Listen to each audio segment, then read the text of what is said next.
Por mais que a indústria e o atual momento tente sucatear o nosso trabalho, ele cada vez mais está fazendo mais sentido. Tem sido cada vez mais político estar na estrada fazendo arte.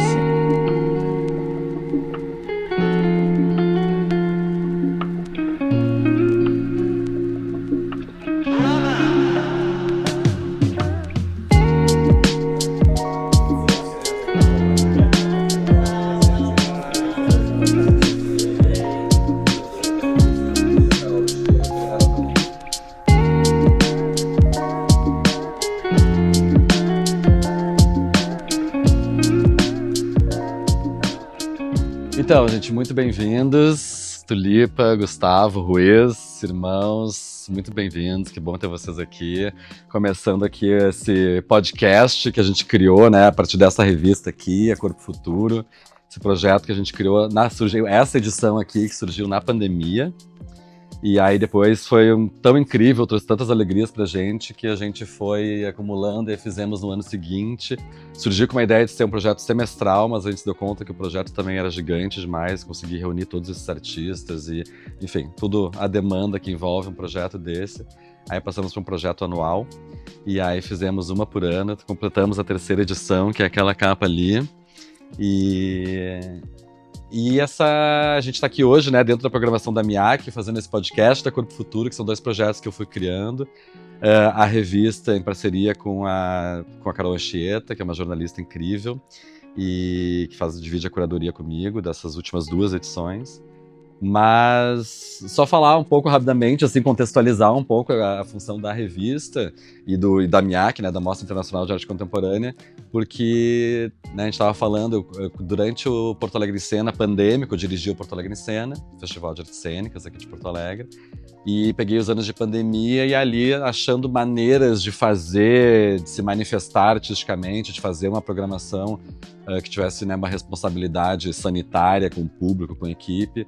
A gente foi flertando e tendo que realmente borrar qualquer fronteira entre o que é teatro, artes visuais, música, dança.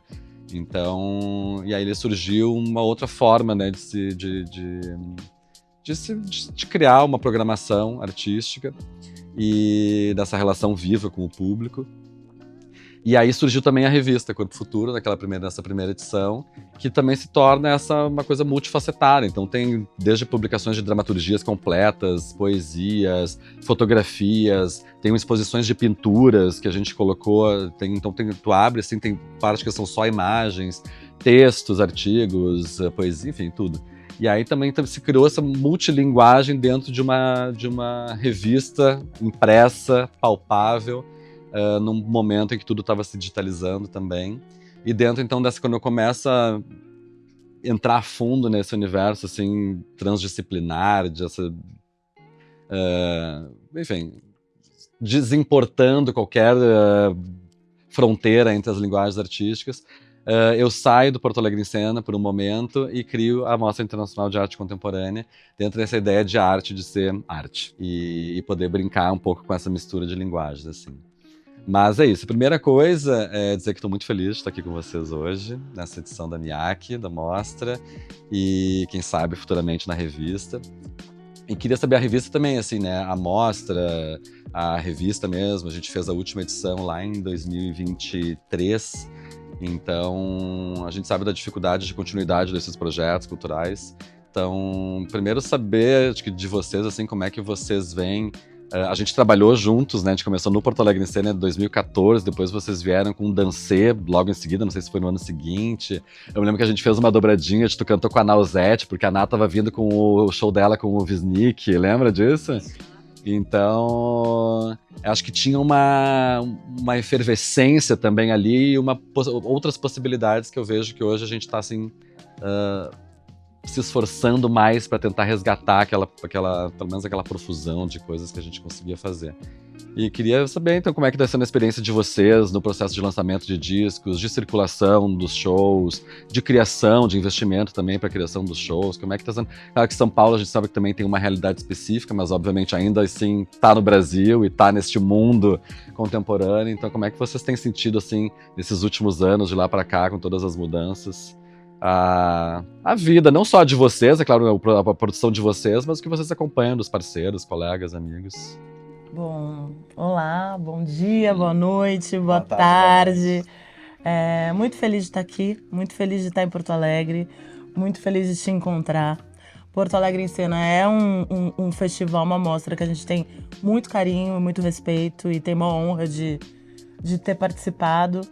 Nesse encontro com a Ná, a gente inclusive se combinou de um dia fazer um show, eu e Ná, Dante e Gustavo, né, os irmãos. E toda vez que a gente encontra Nausete e Dante e Josete, a gente fala, vamos fazer aquele show. Então esse show ele existe na nuvem.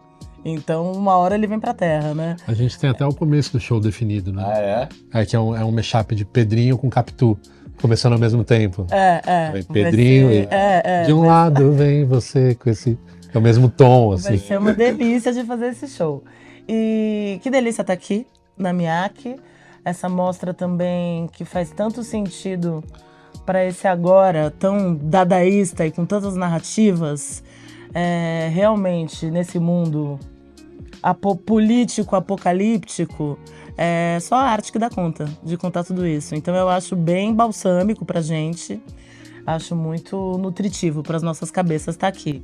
Fiquei apaixonada pela revista. Não volto para São Paulo sem as 3 edições, tá? Muito bem. Eu mal vi ali, já fiquei interessadíssima em várias matérias. Na ficha técnica tem um monte de gente que eu amo.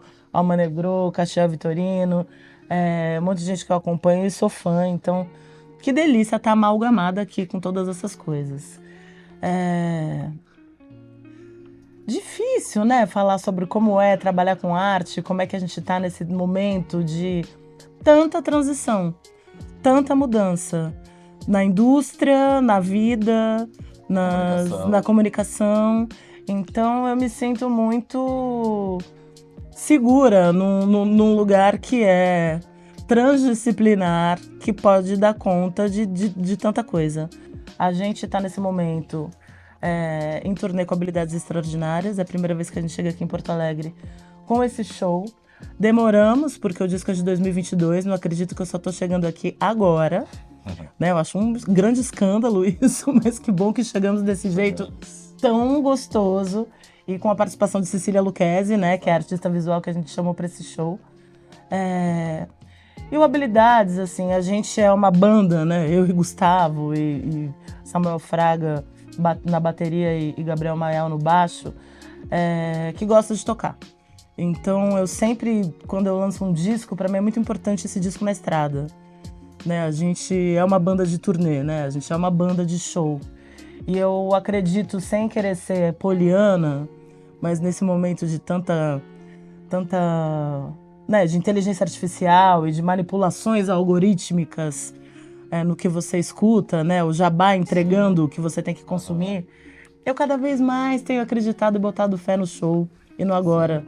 Então, assim, por mais que a indústria e o atual momento tente sucatear o nosso trabalho, ele cada vez mais está fazendo mais sentido. Sim. Então, tem sido cada vez mais político estar na estrada fazendo arte. A gente é uma banda, é meu trabalho, mas é o trabalho do Gustavo também como produtor. Gustavo produz também outras coisas, acabou de produzir com Lineker Caju, que é um disco que, falando de indústria, está concorrendo a 7 Grammys muito maravilhosos. A gente é uma produtora cultural, eu trabalho com ilustração, então eu tenho um trabalho forte com o meu merchan. A gente tá na estrada fazendo show, mas logo mais a gente faz disco. A gente fica o tempo todo se reinventando para estar trabalhando com arte no Brasil, assim. E, na verdade, a gente tem muita sorte, eu acho que muita cumplicidade com o público, assim. Eu acho que o show, ele é realmente uma relação muito firmeza, assim, sabe? É um encontro muito poderoso, porque desde o meu primeiro disco, que é o Efêmera de 2010, realmente a gente não parou de tocar. Eu tenho a sorte de poder gravar um disco e não deitar pro imediatismo da indústria. Então eu faço questão de gravar um disco, ficar 2 anos com esse disco na estrada, azeitando ele bastante pro próximo disco vir com mais tutano e contorno, e sabe? E isso, na verdade, eu já nem sei mais o que você perguntou, Fernando. Eu te respondi, por acaso? Respondeu, estamos respondendo. Não, era isso, vocês percebem essa diferença de como era, né? Eu acho que esse fazer várias coisas e estar na estrada, e isso se permitia fazer ter esse tempo de lançar disco e azeitamento. É mais assim, eu acho que acompanhar, é como tudo isso, né? Anos trabalhando, fiquei muitos anos trabalhando na programação e depois na direção do Porto Alegre em Cena. E aí tu começar, de repente tu cria uma revista, essa revista vira uma mostra de arte num outro formato. Eu fico pensando, essas reinvenções também é um acompanhamento, imagino, não sei, dos tempos, e como é que vocês percebem também a própria produção de música no Brasil, que vocês acompanham de produção de música no Brasil, se vocês sentem que é muito mais difícil, a galera que tá vindo agora, né, surgir agora, fazendo música assim, em estúdio, parar pra pensar, compor, porque eu não sei, pra música eu não sei, como é que vocês acham disso? Daí eu perguntar, tu falou do público, né, o público também é interessante, porque como é que vocês sentem o público conectado com o show, porque a música tem esse poder de envolver, né? De tirar as pessoas daquele momento mesmo ali, acho que de um jeito mais fácil. Pode ser que não, mas em princípio sim, né? Acho que ela acaba sendo mais popular, pelo menos essa música popular brasileira, é o que a gente faz, pensando no teatro, de onde eu venho, né? Do teatro, a dança, mesmo as artes visuais, que também foram se tornando, acho que, mais elitistas e com menos acesso. Como é que a gente dá mais acesso, especialmente olhando para essa geração, a geração TikTok, né, que a gente fala, essa geração Z, enfim, a geração que está por vir, que já nasceu com a tela do telefone ali, nessa pulsação de informações. Uma das coisas que a gente debate muito é como é que essa galera vai se conectar com o teatro, como é que essa galera vai entrar numa sala escura durante 2 horas e imergir numa história que vai ser contada ali, né? Então, como é que vocês sentem desse movimento da onda dos últimos, sei lá, 10 anos para cá, na produção em geral, e nessa conexão com o público, assim? Vou começar aqui, Gus, e depois você me pega, porque Tá eu vou viajando. indo, eu vou viajando. Isso é bom. Mais uma pergunta. Essa pergunta aí, ela tem a levar para terapia, né? Para ficar elaborando e burilando ela, assim. A gente teve a sorte de vir para esse planeta com um pai músico. Então, meu pai, Luiz Chagas, que fez a passagem o ano passado, foi guitarrista desde quando a gente nasceu, do Itamar Assunção. A gente cresceu vendo Itamar e vendo o meu pai e vendo os contemporâneos deles sendo artista, tendo tempo para fazer arte. Não sufocados pela hiperdemanda e a hiperentrega de um cotidiano minimamente parecido com o que a gente tem hoje. Esses dias a gente estava discutindo e falando e lendo sobre a Sociedade do Cansaço, do Bill Churran, que ele fala que somos agora, né, todos a maior parte, muita gente autônoma, onde somos nossos chefes e nossos funcionários ao mesmo tempo. E como chefes, como somos absolutos carrascos, e como funcionários de nós mesmos, nós estamos exaustos. Eu sou a pior chefe que eu poderia ter para mim, porque eu me demando muito. E eu sou a pior funcionária, porque eu estou sempre devendo para minha chefe. Então, isso no contemporâneo, isso é difícil. Fazer arte nesse momento onde as coisas as entregas, elas são completamente infinitas e cruéis por conta desse hiperestímulo que você falou dos últimos 10 anos para cá, da nova geração, do TikTok.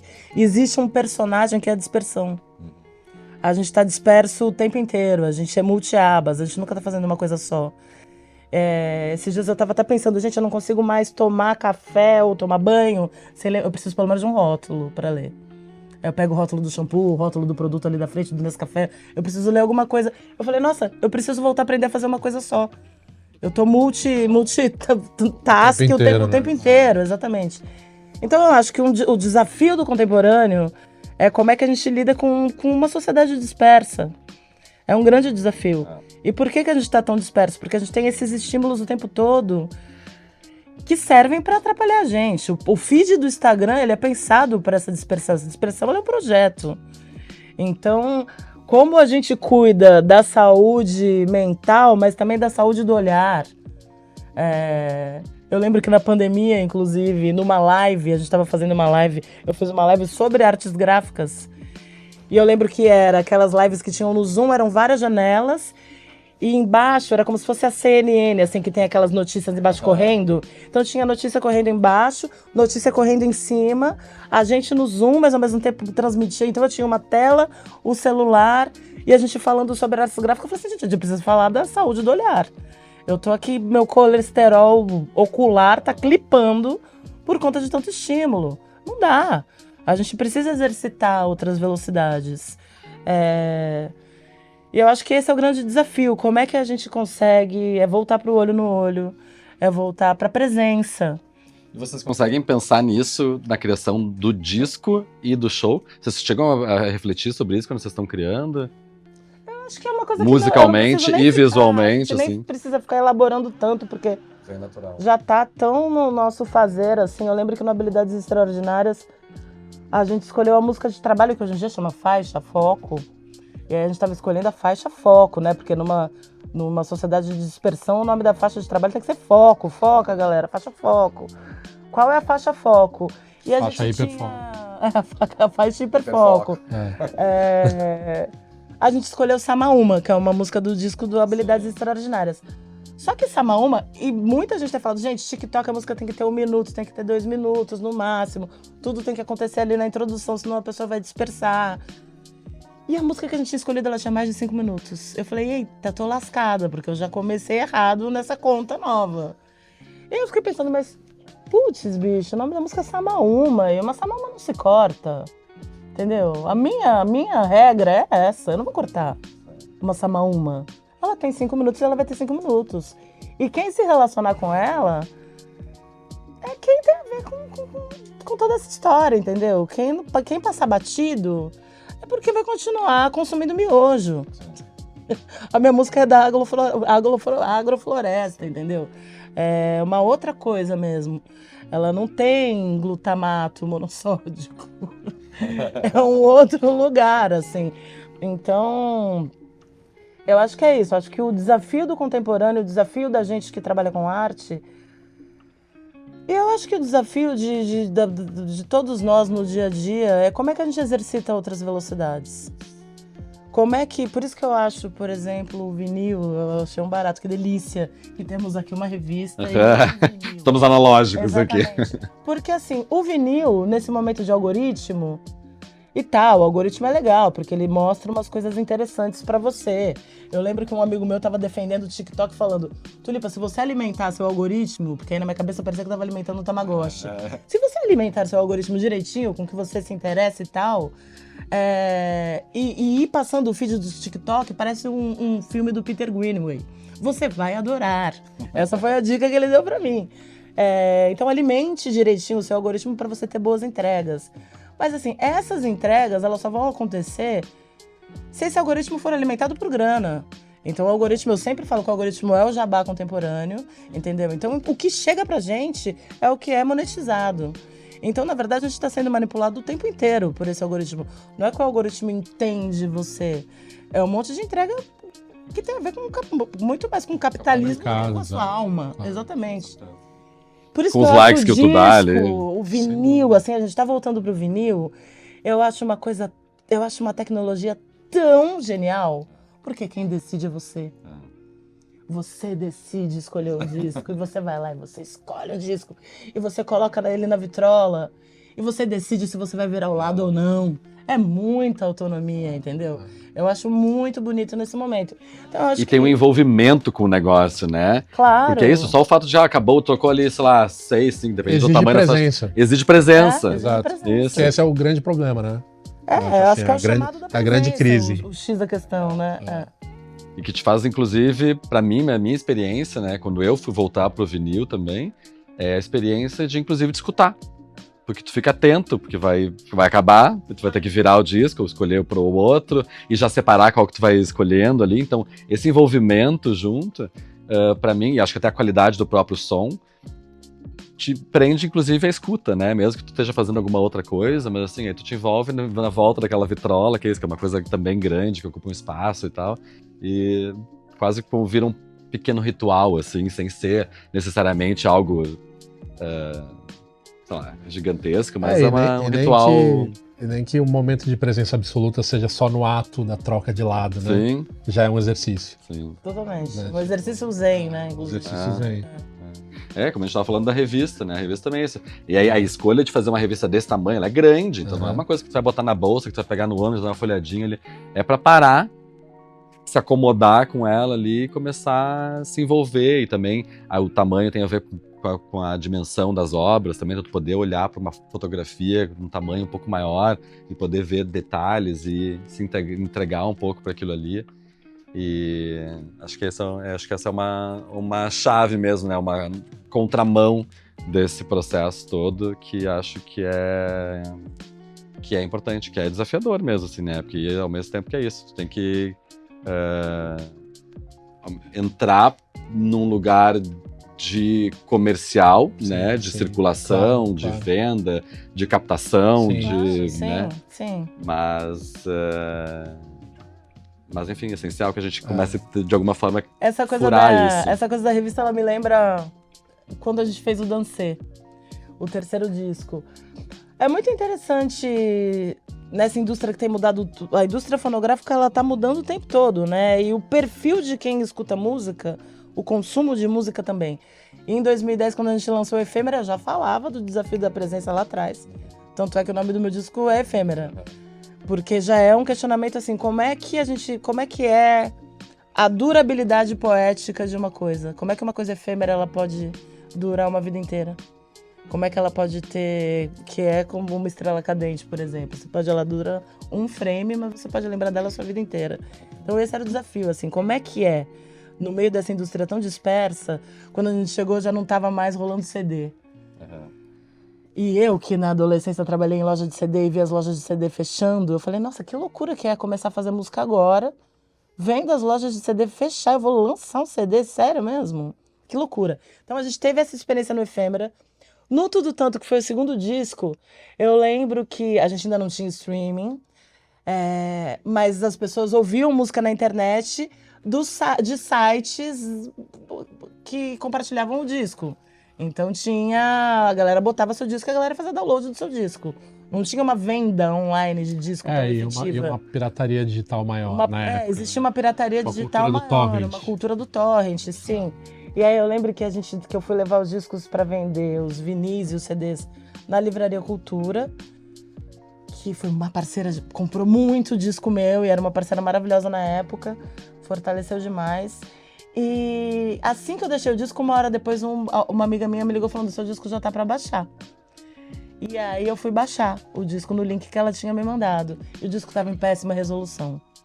E aí eu fiz uma campanha, eu falei assim, gente, a gente fica um tempão se preocupando para gravar um disco, escolhendo o microfone, escolhendo não sei o que, aí mixa não sei o que lá, masteriza não sei o que lá, pra você ouvir com qualidade. E a galera tá me baixando em baixa resolução. E aí eu fiz uma campanha no segundo disco que era, quer me baixar? Me baixa em alta.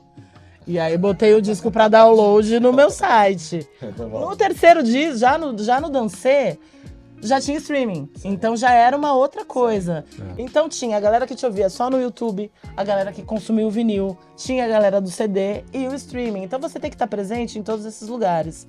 Só que na hora de fazer o CD, eu falei, bom, eu vou fazer o CD mais barato possível, porque eu já fiz 3 discos, a galera nem tá comprando mais CD. Por que eu tenho que ter o CD? Talvez eu não precise nem fazer. Eu fui indo para esse lugar mais simplificando o objeto. Eu falei assim, não, eu acho que quem tá afim de ter um CD quer o objeto. O objeto ele é importante. Então, assim, eu vou fazer, o encarte será gigantesco, porque eu tinha pensado em fazer só uma folhinha, depois eu fui incrementando, eu falei, vai ser gigantesco, e eu vou chamar alguém de livro para fazer esse encarte. Não só de livro, de uma editora demais. Não só de uma editora demais, da Kozak Naif. Aí eu fui atrás de uma artista gráfica da Kozak Naif, que é a Tereza Bettinardi, que trabalha comigo até hoje, que faz todas as capas de disco comigo até hoje. Morou aqui, inclusive. Sim. Pra pensar nesse objeto comigo, assim. Então o Dancê, ele tem uma onda de uma animação, porque ele tem um envelope que quando você passa lá em cima do disco, assim, é uma técnica que chama ombro cinema. O desenho, a minha ilustração, ela fica animada. O encarte, ele é maravilhoso. Tem transição de papel, entendeu? Tem papel manteiga no meio, misturado com os meus desenhos. Ele é um objeto de arte. E até hoje as pessoas procuram esse objeto. Sim. E gostam desse objeto. Que eu acho que é muito parecido, tudo isso para falar da revista. Se ela fosse uma revista fininha, com um papel dispersa, exatamente. Essa revista aqui, ela me chama para um mergulho. Sim. Eu não vou... Ou eu abro, ou eu não abro. Sim. Se eu abrir, eu vou ter que me relacionar com ela. Sim. Então, é muito... Eu acho que é uma das sacadas de como a gente exercita outras velocidades. Não é simplificando. Sim. Entendeu? É burilando. Totalmente. É trazendo, é conteúdo. Eu nessa função da revista também, que surgiu, né, como eu falei, de um festival de artes cênicas, e tem tudo a ver com o que eu estava falando da Efêmera, né?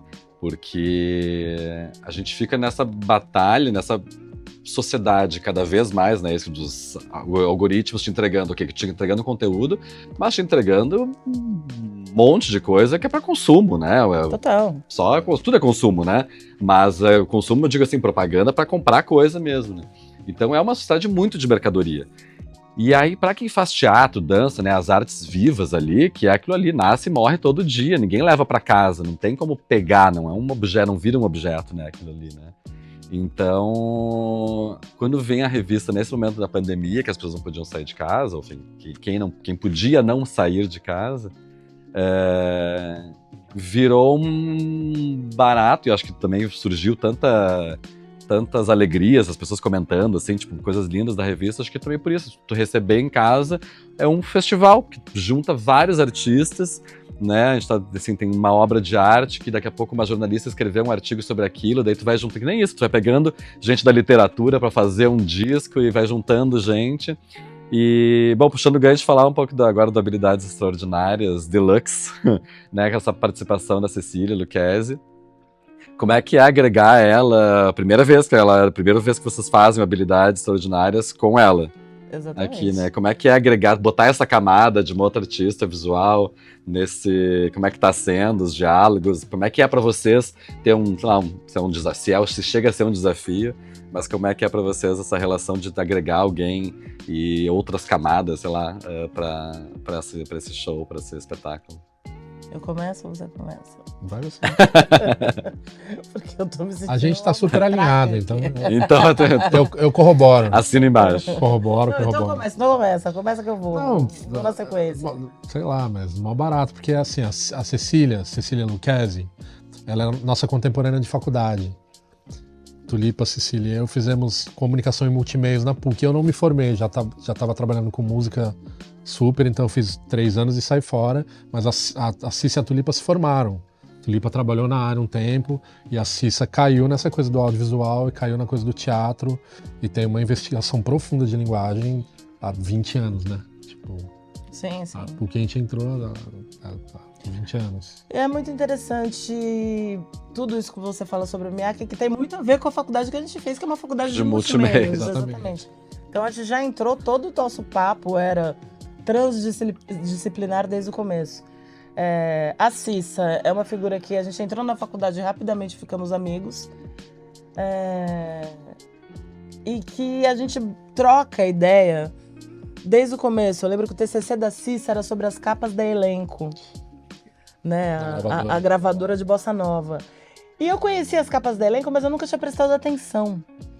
Então a Cissa, ela também é responsável pelo meu despertar gráfico. E olha que eu adoro capa de disco desde pequena. Por uma coisa de recorte, por uma coisa PB, por uma coisa de brilho e contraste. Eu aprendi a ler várias imagens com a Cissa. Quando a gente começou em 2010, Efêmera é um projeto... O Gustavo já trabalhava com música, meu pai já trabalhava com música. Eu gostava de fazer flyer de show, capa de disco, escrever texto. Eu tinha outras linguagens, eu gostava de música, mas o meu lado artístico eu ia para outros lugares, assim. Então, quando eu comecei a fazer música, foi muito... Porque eu tava com os meus amigos, porque eu gostava, por hobby, não tinha nada a ver com um projeto de ofício, um trabalho. Então todos os meus amigos estavam ali comigo, inclusive a Cissa. No Efêmera, quem eu não pude chamar pra tocar, ou cantar no disco, ou fazer coro, eu chamei pra desenhar. Então eu chamei pra desenhar.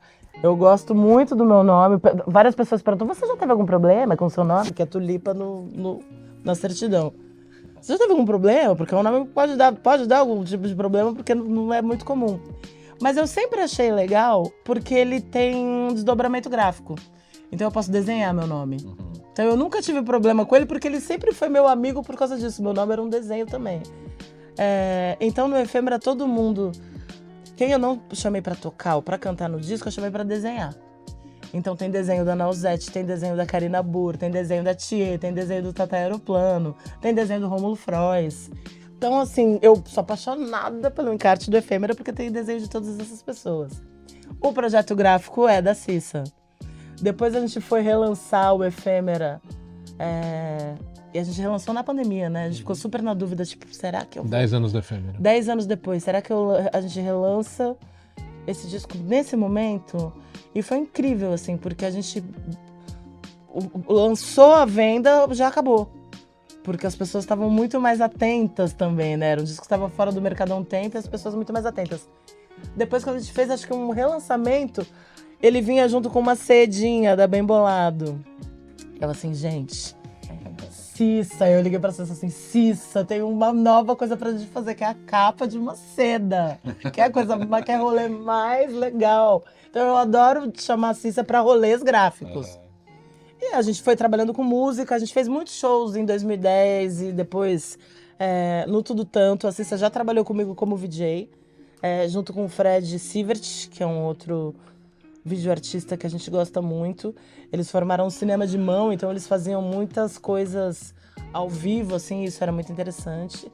Ela fez a capa do Efêmera e ela entrou pro Teatro Oficina. Então foi muito interessante, porque a gente foi indo muito pra música, a gente muito pra estrada com a música, e a Cissa tava na estrada com o Teatro Oficina. E a gente sempre se encontrando, ou nos line-ups e na estrada, ou realmente nos shows, ou no próprio Teatro Oficina, que também é uma companhia que a gente dialoga muito e frequenta. Tenho muitos amigos ali. E isso, eu admiro muito a Cissa. Então, quando a gente recebeu esse convite, a Cissa foi uma pessoa, assim, me veio ela na hora, assim. A Cissa vai amar este convite que eu tenho pra fazer com ela. O último tinha sido a Seda, depois a gente não tinha feito mais nada. E foi muito... A Cissa conhece profundamente nosso som. A gente também conhece muito do trabalho dela. E eu acho que a gente, por essa intimidade de repertório, a gente consegue render.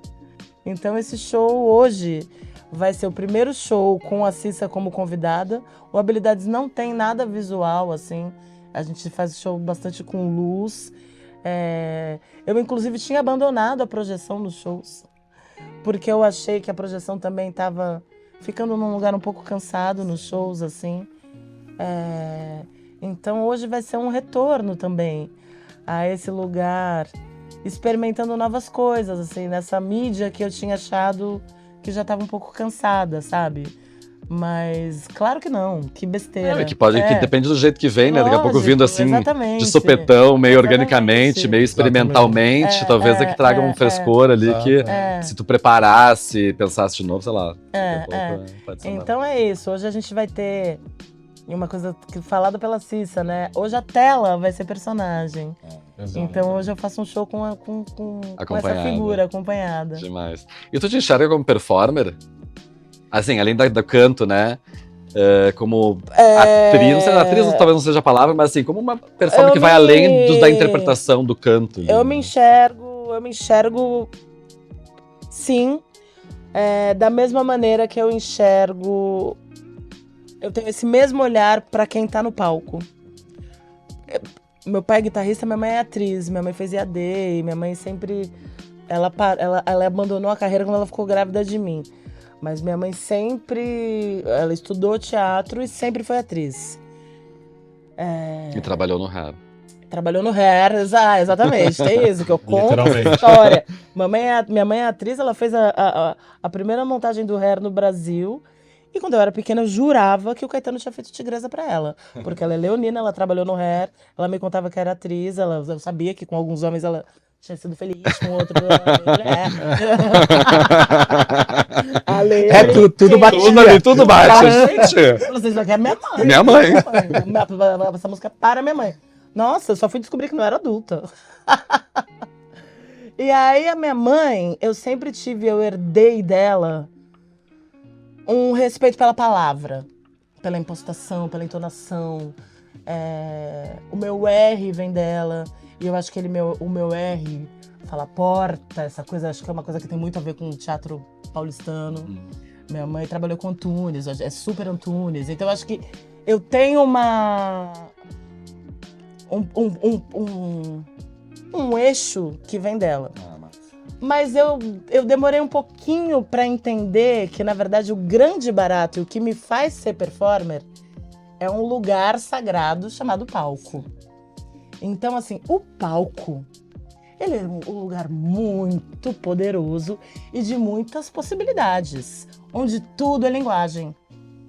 Que coisa mais grandiosa do que isso? Quando eu entendi isso, eu falei, gente, que super poder, que super lugar, que deve ser respeitado. Não, ao mesmo tempo que isso, que tem uma coisa de sagrado ali, mas é um lugar de uma liberdade. De uma liberdade, exatamente. Que tu pode ser qualquer coisa. Que lugarzão. Que lugarzão. Então, assim, eu sou performer porque eu atuo nesse lugar. Meu lugar de trabalho é esse lugar aqui que me dá essa alcunha.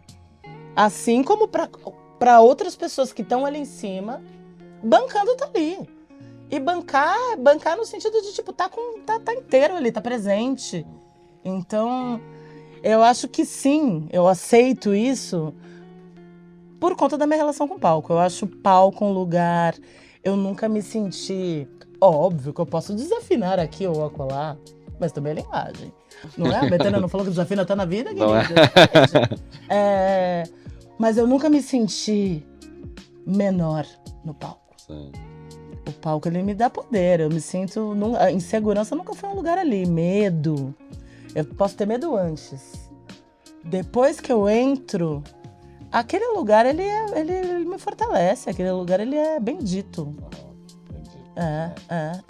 Eu lembro, sabe do que eu quando eu perguntei isso, eu fico me lembrando de uma cena que eu vi há muitos anos, que foi, acho que com o Tudo Tanto, né, que a gente falou que foi em 2014, que vocês estiveram aqui. E eu não sei se no show do Dancê vocês tinham um momento Víbora também, que eu adorava aquele momento. Né? Não tinha uma coisa que descia um objeto. Isso tinha no Dancê. E aí tu ia pra trás, e eu não sei se tu não ia pro chão, ou uma coisa assim. Eu me lembro que tinha um momento desse, tipo, performance mesmo, Víbora assim, sabe? É um grande ato, né? Ele é um ato, exatamente. Então eu me lembro muito daquela cena, assim, tipo... E acho que tem, assim, daí me lembro dessa... Se tu enxergava aquilo, ou se era só também uma... Sei lá. Se tu te enxergava nesse lugar. Mas, gente, acho que pra... Encerrando também, A gente poderia ficar aqui o dia inteiro, horas. Né? Já emenda. Inclusive, depois a gente volta. Exatamente. Mas eu tenho uma curiosidade que também, assim, que assuntos pra gente falar rapidamente aqui, assim, eu ver o quanto a gente consegue desenvolver, mas pra gente ir pensando, mas é que eu fico pensando nessa relação que a gente fala, né, da qualidade, do tempo, a música, né, tu te dedica para ter os equipamentos bons para poder produzir um material de qualidade, sonora, visual e tal. E a gente está nesse momento também, eu percebo muito esse momento também, em que a gente tem debatido tantas coisas, os assuntos decoloniais e essa demanda tão grande também da gente inverter lugares de centro e tentar um processo que eu acho dificílimo, sobretudo como eu falei no início, né, que o que vem mais das artes cênicas e das artes visuais, que é deselitizar esse lugar da arte. dos lugares de arte e tal. E a gente vem vendo uma profusão e tem trazido para esses lugares, de ser tentado trazer e feito ainda, claro que muito para percorrer, mas já feito trazer produções que vêm tanto de corpos marginalizados ou da periferia mesmo para esses lugares e tentar um diálogo com isso. E que, óbvio, por falta de grana, por falta de talvez tempo de pesquisa, de sei lá, muitas coisas, vem com uma outra cara. Mas a outra cara talvez seja uma menor qualidade técnica, mas às vezes com conteúdo de vivência, de cultural mesmo ali, que pode ser muito grandioso também. Então, aí eu não sei, eu fico vendo, né, todos esses movimentos dos MCs, né, os movimentos do funk que vêm da periferia, começam a invadir os lugares e se espraiar por todos os lugares, né, aí trazendo um pouco para música, assim. Vocês percebem essa relação entre quem, digamos, vem produzindo música, que vem de um lugar um pouco mais de privilégio, né, o que tem mais oportunidades, com quem está chegando de outros lugares, assim, né?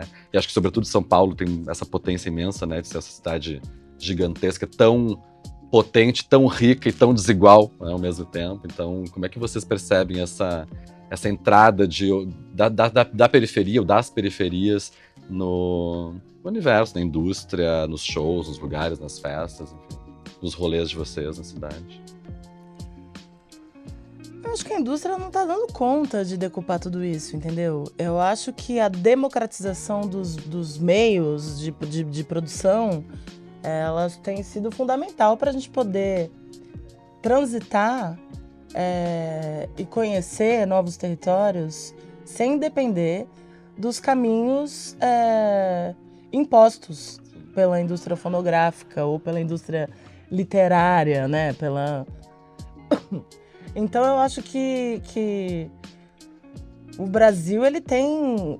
Tudo está acontecendo. O que está acontecendo na música? Tudo está acontecendo na música. Tudo está acontecendo nas artes plásticas. Tudo. Artes plásticas é um negócio que eu nem sei dizer, assim. Esse planeta eu nem conheço, falando de descentralização. Porque eu acho que talvez seja um lugar muito mais adoecido nesse sentido. Eu não sei como é a democratização dos trabalhos de artes plásticas e de uma cena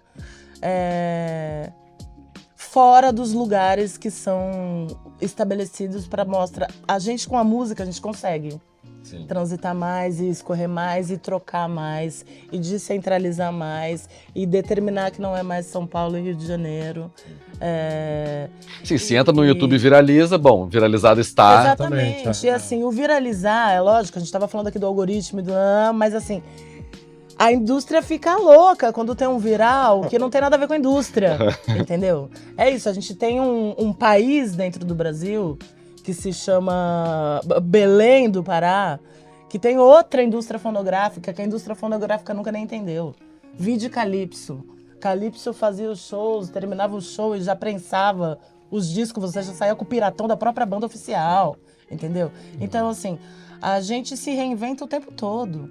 A gente descentraliza o tempo todo.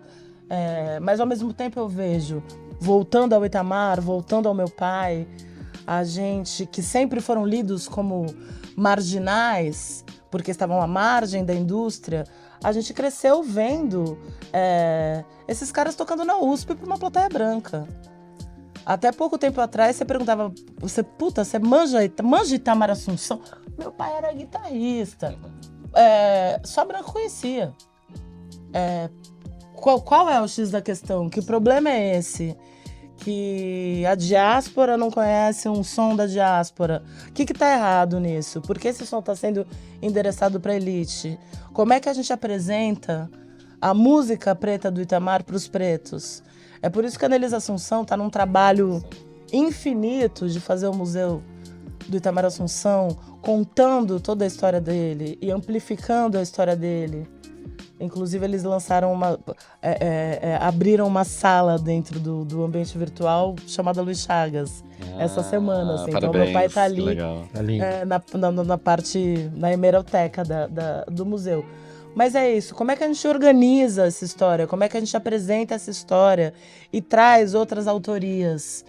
Quais são essas autorias? A gente foi agora, a gente tocou no Lincoln Center em Nova York agora em agosto, numa apresentação da música brasileira muito maravilhosa, porque não era, tava Nelis, tava a gente tocando, tava Lineker, foi uma mostra Lenine, foi uma mostra muito bonita. E a gente ali nos dias que a gente não tinha show, a gente foi visitar museu.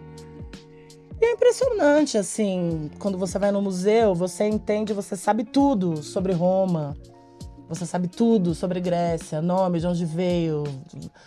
Você entra na parte africana, os países são todos misturados, não existe autoria, no máximo tem o nome de quem é o dono do acervo, que provavelmente...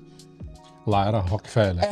É um Rockefeller, entendeu? Aqui no Brasil temos os nossos, não, que não tem nada a ver com isso, mas existem os Rockefellers. Então, assim, como é que a gente traz...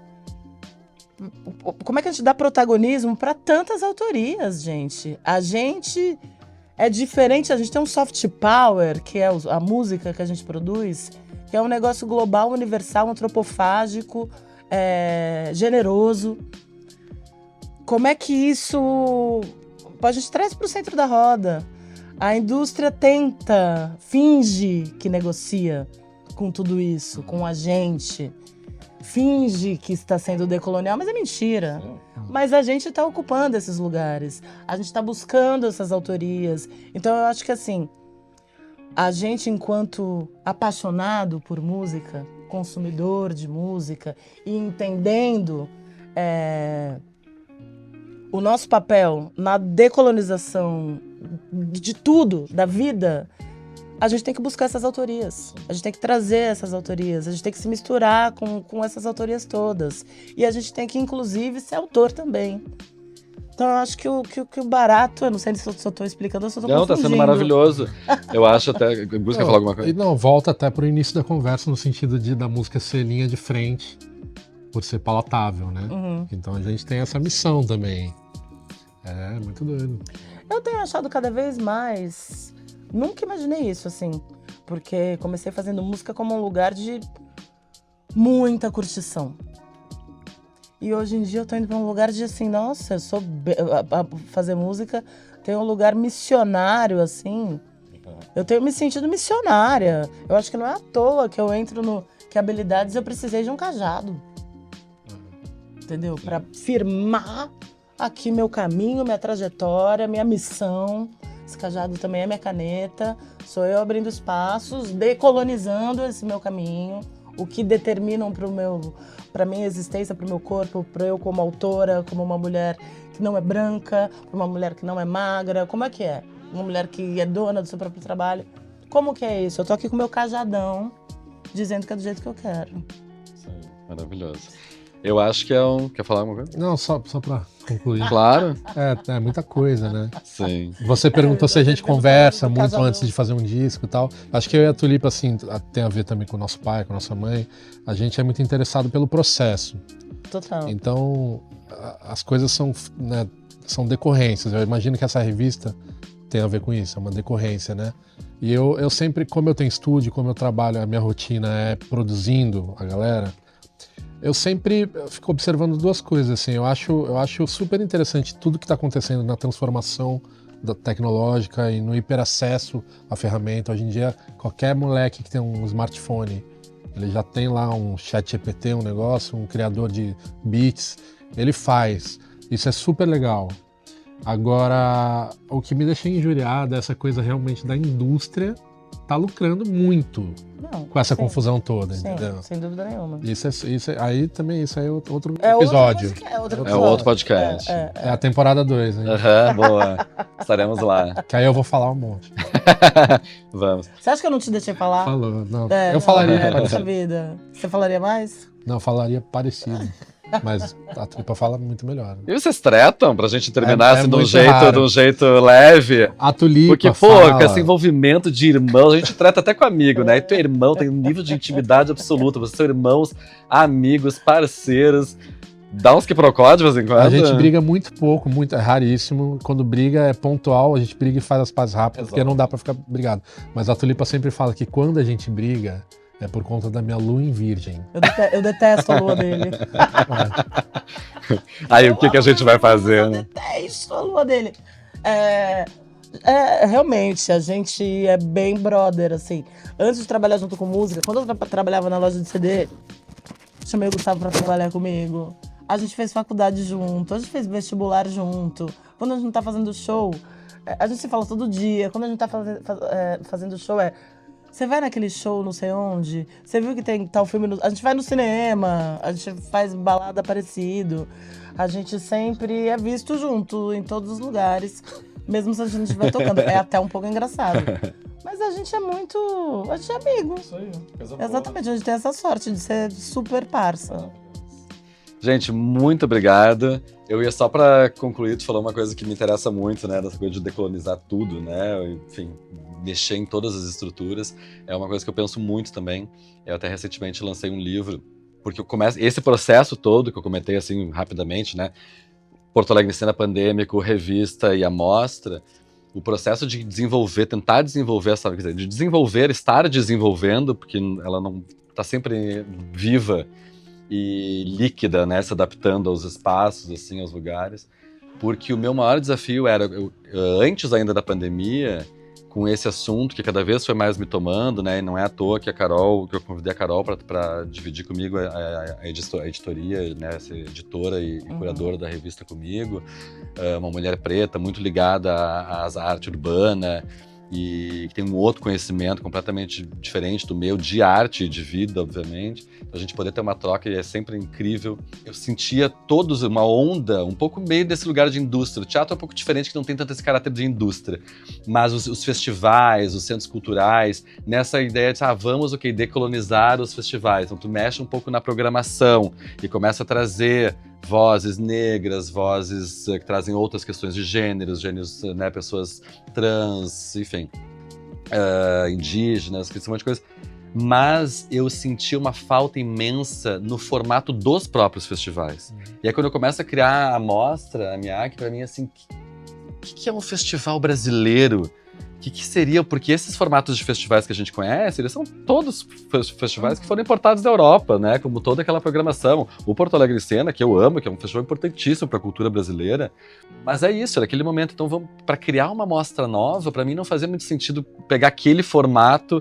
E não acho que eu consegui chegar, mas é uma investigação, é pelo menos um olhar e tentar, inclusive, não só mexer na programação, no discurso, mas mexer na estrutura mesmo, assim. E é isso, é um desafio pra gente debater, pensar diário, e seguir. sim. E diário, exatamente. E não acaba. E não acaba. Tulipa, Gustavo, muito obrigado. Esse é o primeiro encontro aqui do podcast da Corpo Futuro, com a MIAC. Vida longa. E vida longa. Axé pra gente. Axé. Maravilha. Obrigada. Super. O episódio ele é uma coisa para alguns meses. A gente bateu.